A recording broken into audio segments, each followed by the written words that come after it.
भारत आ गई है एक बिल्कुल नई मिनी। जी हाँ, मिनी के चाहने वालों की कोई कमी नहीं है, लेकिन जब बात आती है मिनी कूपर कन्वर्टेबल की तो चाहने वालों की लिस्ट और भी लंबी हो जाती है। हम पहुंचे हैं राजस्थान में जैसलमेर में खूबसूरत जगह पे इस कार की ड्राइव करने के लिए। आपको बताएंगे इसके बारे में सब कुछ, क्या है अच्छा, क्या हो सकता था बेहतर। लेकिन उससे पहले अगर आपने अभी तक हमारे चैनल को सब्सक्राइब नहीं किया है तो फ़ौरन कर लें और बेल आइकन भी ज़रूर दबा दें ताकि हम मिलते रहें और आपके लिए ऐसी शानदार गाड़ियाँ लगातार लेके आते रहें।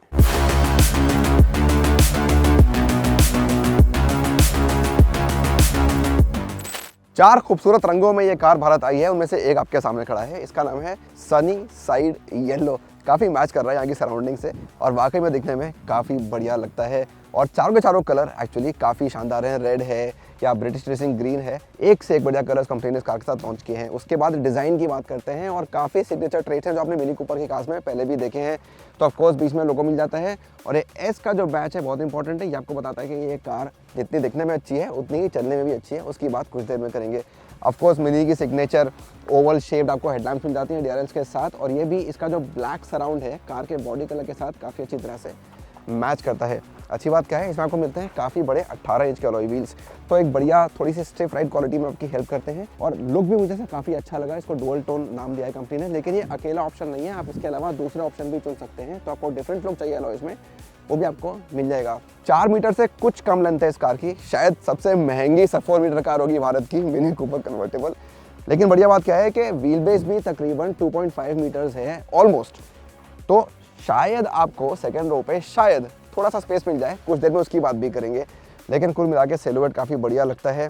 एक अच्छा कॉम्बिनेशन लगता है क्योंकि आपको ये ब्लैक कलर में जब डोर हैंडल्स मिलते हैं, मिरर्स मिलते हैं, दिखने में काफ़ी शानदार लगते हैं। और पीछे आके एक बार फिर वही सिग्नेचर ट्रेड मिनी का एक आपको वर्टिकल टाइप की टेल लैम्प मिल जाती है। और यहाँ फिर है जो रेयर लुक वो कुछ इस तरह का मिलता है। ऊपर यहाँ ब्रेक लैम्प दे दी गई है। फैब्रिक रूफ है और इस पर कोई डिज़ाइन आपको नहीं मिलेगी। स्टैंडर्ड ब्लैक रूफ कंपनी ने इस कार के साथ दिया है। कुछ देर में इसको भी बंद करके आपको दिखाएंगे। एक 4 मीटर से छोटी कार, वो भी कन्वर्टेबल, बूट स्पेस तो बिल्कुल नहीं मिलेगा, ऐसा भी नहीं है, ठीक ठाक स्पेस मिल जाएगा। आइए आपको दिखाता हूँ। तो जो इसका टेल गेट है वो नीचे की तरफ खुलता है और इस पर भी आप, ये इस पर लिखा हुआ है देखिए 80 किलो तक का वजन आप इस पर डाल सकते हैं। तो मैं थोड़ा सा चूक गया, लेकिन इस पर काफ़ी लोग यहाँ बैठ भी सकते हैं। उसके बाद बूट स्पेस कितना मिलता है, 160 लीटर का आपको यहाँ बूट स्पेस मिल जाता है। क्योंकि ऑफकोर्स रूफ भी फोल्ड होना है, उसको भी जगह चाहिए, तो इतना बुरा भी नहीं है। लेकिन अगर आपको बढ़ाना है तो आप क्या कर सकते हैं, इधर ही आपको दिखाता हूँ मैं। ये तो दो पीछे की सीट्स है ना, इनको आप गिरा सकते हैं। कैसे, यहाँ पे एक लीवर है, मैंने इस लीवर को पुल कर दिया, एक सीट गिर गई, चाहते तो वो सीट भी गिरा सकते हैं।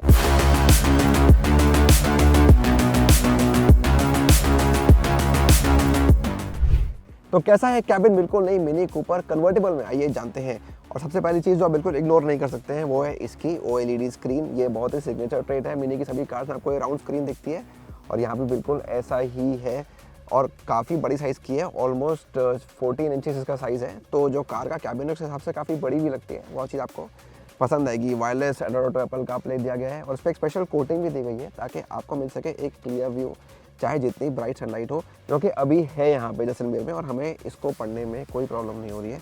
रिस्पॉन्स भी इसका काफ़ी अच्छा है। उसके बाद बात करते हैं सीट्स की। ये स्पोर्ट सीट्स हैं, इस कार के कैरेक्टर से काफ़ी मैच करती हैं। इसमें इलेक्ट्रिक फंक्शन भी आपको मिलता है। जो कलर आप देख रहे हैं इसका नाम है नाइट शेड ब्लू। ये आपको डिपेंड करता है कि आपने कौन सा एक्सटीरियर कलर चुना है, उसके हिसाब से आपको कलर मिलेगा। दूसरा ऑप्शन भी आपको कार के अंदर मिल जाता है, थोड़ा लाइट कलर है सीट्स का। फीचर्स की बात करें तो वायरलेस चार्जर आपको मिल जाता है और हाँ, इसमें आपको एक बढ़िया हार्मन कदों का साउंड सिस्टम भी मिल जाता है। साथ ही साथ कनेक्टेड कार फीचर्स भी हैं और वॉइस कमांड्स का इस्तेमाल भी आप कर सकते हैं इस कार को चलाने के लिए। एक और ख़ास बात है, लेकिन उसके लिए मुझे इसका रूफ बंद करना पड़ेगा। लेकिन उससे पहले देखते हैं कि सेकेंड रो में जाना कितना आसान या कितना मुश्किल है। आइए मेरे साथ। तो इलेक्ट्रिक सीट्स हैं, थोड़ा सा आपको पेशेंस दिखाना पड़ेगा, सीट को आगे पुश करना पड़ेगा और साथ ही साथ इसका रिक्लाइन भी हम आगे डाल करते हैं। देखते हैं कितना मैक्सिमम सीट जाती है। This is the maximum space you have to get inside. तो यहाँ मैं जाके ट्राई करता हूँ बैठना।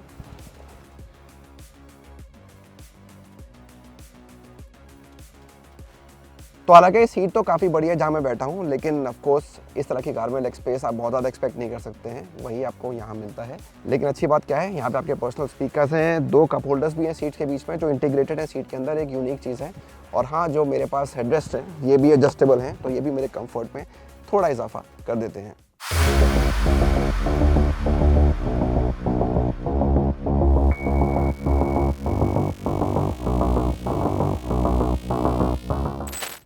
तो मिनी का कहना है कि इस कार के रूफ को खुलने और बंद होने में लगते हैं 18 सेकेंड। तो प्रोसेस मैंने शुरू कर दिया है, बटन दबा दिया है और आप देख सकते हैं कि धीरे धीरे जो रूफ है वो इसका क्लोज हो रहा है।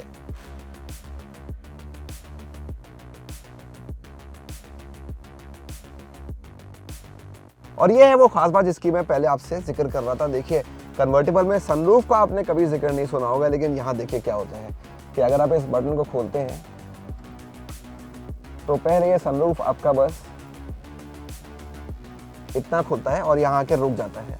और इस तरह से आपको एक कन्वर्टिबल में भी एक सनरूफ की फीलिंग मिल जाती है। तो एक नहीं, दो नहीं, 3 तरह के डिफरेंट बॉडी स्टाइल्स आपको यहाँ मिल जाते हैं, एक बंद कार सनरूफ के साथ और ऑफ कोर्स एक ओपन टॉप कन्वर्टिबल।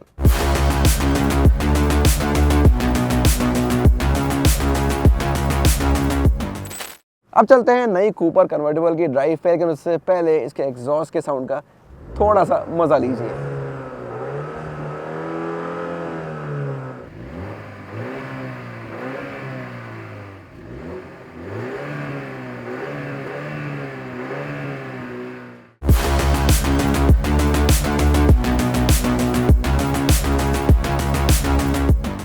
तो शुरू हो गई ड्राइव बिल्कुल नहीं मिनी कूपर कन्वर्टेबल की और फिलहाल हमने इसका रूफ बंद किया हुआ है। कुछ देर में ओपन टॉप मोटरिंग का मज़ा भी लेंगे, लेकिन अभी इसके आंकड़ों की बात कर लेते हैं। अच्छा दमदार इंजन है, पहले भी हम कंपनी की कार्स में देख चुके हैं। 2 लीटर का ट्विन टर्बो पेट्रोल यूनिट है और अच्छी खासी पावर बनाता है, 200 bhp से भी ज़्यादा। और इस पावर टू वेट रेशो को देखते हुए ये काफ़ी अच्छा आंकड़ा है। पीक टॉर्क भी करीब 300 Nm से ज़्यादा आपको मिल जाता है और अच्छे पॉइंट पे हिट करता है, जो आपको चाहिए इस तरह की एक स्पोर्टी नेचर वाली कार में।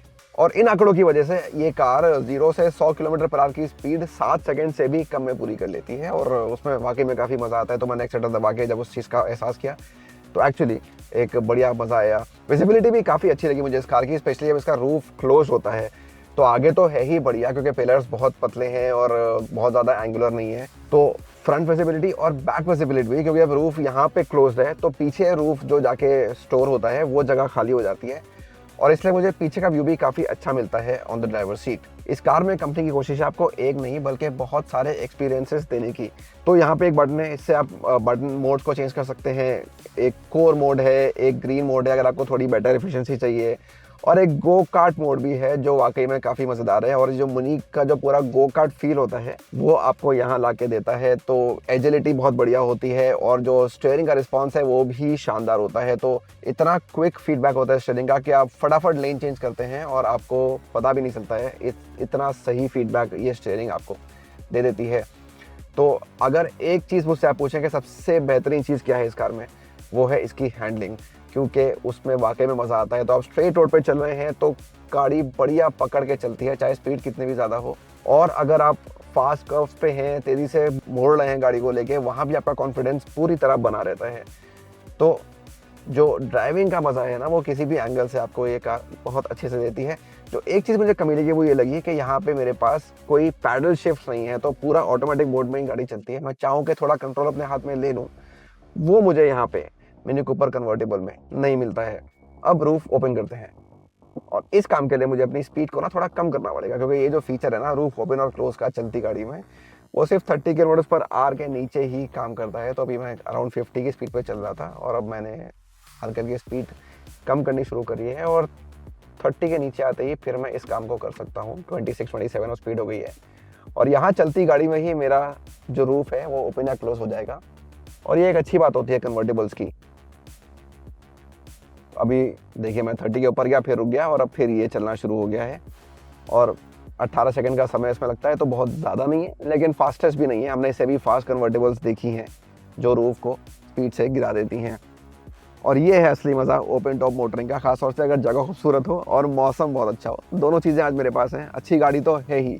और यहाँ पे आपको एक्चुअली में ज़्यादा फील आता है इस कार को चलाने का, क्योंकि यहाँ पे आपको जो एग्जॉस्ट नोट है वो सुनाई देता है, आसपास की सराउंडिंग सुनाई देती हैं, वो जो wind in the hair feeling होती है वो आप बहुत अच्छी तरह से महसूस कर पाते हैं।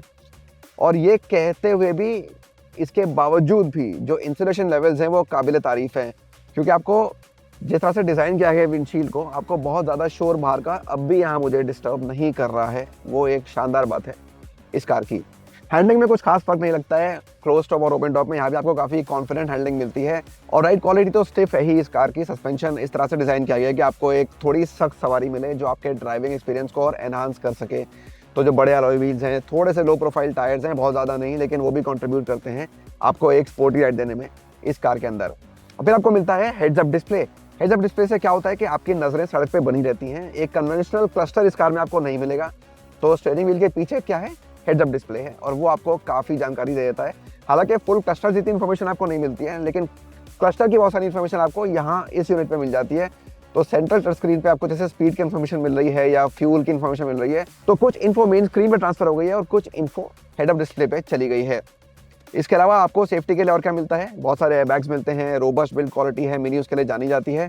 और साथ ही साथ आपको इसमें थोड़े से एडास फंक्शंस भी मिल जाते हैं, बहुत सारे नहीं लेकिन जो बेसिक फंक्शंस हैं वो कंपनी ने आपको इस कार के अंदर दे दिए हैं, तो वो एक अच्छी बात है। तो कुल मिला के एक बढ़िया पैकेज है मिनी कूपर कन्वर्टेबल। ड्राइवेबिलिटी में देखें, हैंडलिंग में देखें, इंजन रिस्पॉन्स में देखें या सेफ्टी में देखें, एक बढ़िया पैकेज के रूप में ये कार आपके सामने आती है।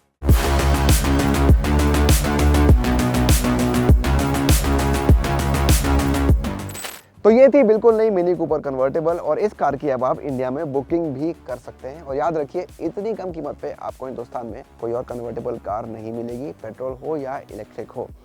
और इस तरह की कार को लेने के बाद आपको मिलती है बहुत सारी एक्सक्लूसिविटी, क्योंकि इस तरह की गाड़ियाँ सड़कों पे कम ही देखने को मिलती हैं और मिनी की कार्स तो वाकई में सब मुड़ मुड़ कर देखते हैं। तो आपका क्या ख्याल है इस कार के बारे में, कन्वर्टेबल कार्स के बारे में? क्या इस तरह की कार के ऊपर, लग्जरी कार के ऊपर आप अपने मेहनत के पैसे खर्च करेंगे? हमें कमेंट्स में ज़रूर बताइए। क्या इंडियन कंडीशंस के हिसाब से कन्वर्टेबल सूटेबल है या नहीं, ये भी आपसे हम ज़रूर जानना चाहेंगे। हमें आपके जवाब का इंतजार रहेगा। वीडियो देखने के लिए बहुत बहुत शुक्रिया।